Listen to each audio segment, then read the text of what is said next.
to What's in Your Wardrobe. Today I'm going to go through travelling. So what to pack when you're travelling and what kind of bag do you use. Now this is not a suitcase scenario, this is actually either backpacking or a trip in a boat, mainly a trip in a boat actually. So this is a backpack I've had for many years. I've been around the world twice with this backpack, so it's been traveling for 2 years. Thank you, Sal, for giving me this backpack and me never giving it back. But what I like about it is you can use it on your back or you can use it with the handle. In this instance, I've packed away all the things that you put on your back, and I'm just going to use it as a handle. What's good about it in a boat is that you can just slot it down the side of the bed. There's not much space in a boat, so you cannot sometimes, if you're on a catamaran, take an actual suitcase. So this was my bag of choice to go sailing around the Whitsundays, which was actually awesome.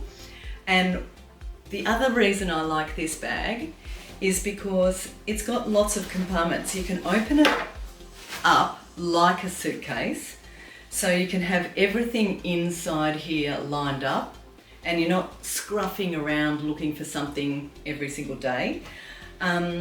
And you've got little compartments here for socks and undies. I'm not going to obviously go through those today. You should know how many of those you should take. In the end of it, if you need, you can put a sleeping bag wrapped up in the end. I've bought a sleeping bag and I've taken it out of the original packaging and made a smaller package that fits perfectly in the end of here. It's a little bit harder to pack up when you're leaving, but what I like about it is it fits in the end of your backpack and it doesn't take up much space, even if you're taking it in a suitcase. These are my reasons for having this one. If you like a bag that you can go in from the top end, great. But what you'll find is you're always, whatever you want is always at the bottom of the suitcase. And so the least packing up and down on your trip, the better. Now, what I've tried to do is pack as minimal, obviously you don't have much space, pack as minimally as possible. Pack it in a way that you're not going to need an iron because you don't have one. And also certain fabrics, which ones are the best. Personally, I absolutely love this ITY. It's a knit fabric and it does not crease at all.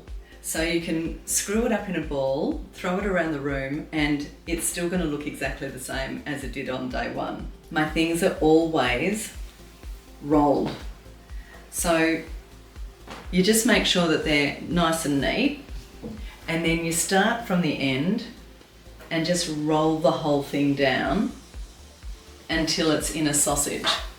This will come out looking perfect because there's no fold lines in it, so you're not going to have all those fold lines across you when you take your linen especially.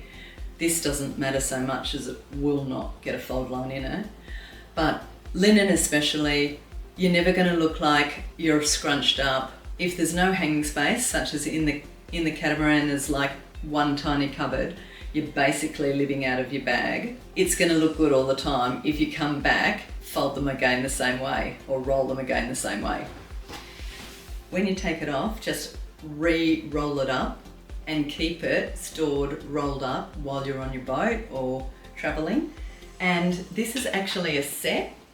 So I've grabbed the printed top, but what I want is pieces that actually fit in with a lot of different things so that every day you look slightly different. So it doesn't look like you're wearing the same thing, even though you are.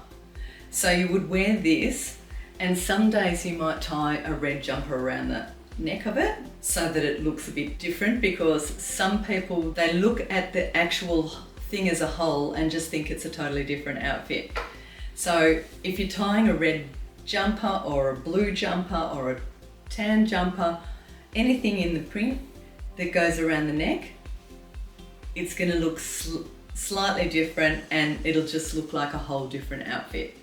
But what I like about this top is that it goes with those pants, but you can also wear it with some denim jeans. I'm a big denim fan. So I'm always going to have my jeans. If it says take a tracksuit, I'm never going to take a tracksuit. It's always going to be denim jeans or these loose linen pants. So this top also fits in because of the cream that's in the leaf.